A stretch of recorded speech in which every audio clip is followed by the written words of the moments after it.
Cette loi donne pouvoir aux citoyens de porter plainte contre les personnes qui donnent accès à l'avortement.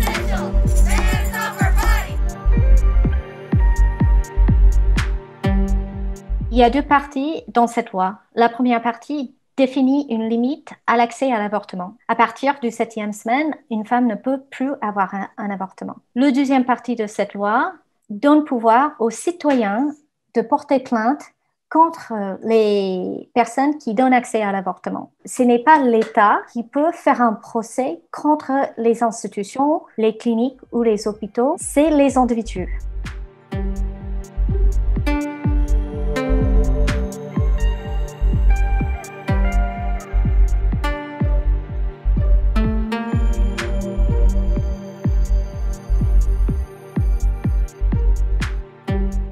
On ne peut pas porter plainte contre les femmes qui cherchent à avoir accès à l'avortement. C'est les personnes qui facilitent l'avortement lui-même, ce qui peut inclure les médecins, tout le personnel qui travaille dans leur cabinet médical et les hôpitaux. Ça peut même être la personne qui conduit. Il y a déjà les entreprises comme Uber et Lyft qui ont dit si nos conducteurs sont amenés en procès, on va payer leurs frais légaux. Beaucoup de cliniques ont déjà pris la décision de respecter complètement cette loi. Et donc, on voit depuis le 1er septembre une chute de femmes qui consultent.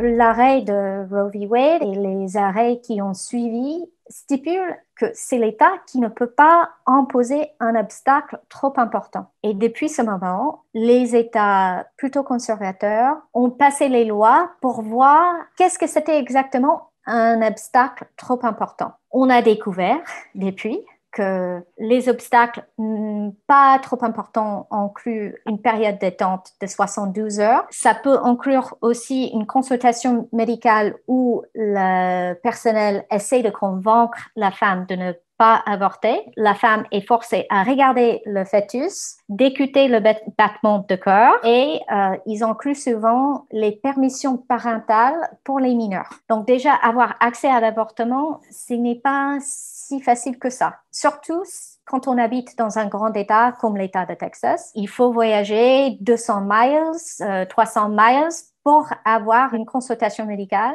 L'avortement est assez difficile pour les femmes défavorisées ou les femmes rurales.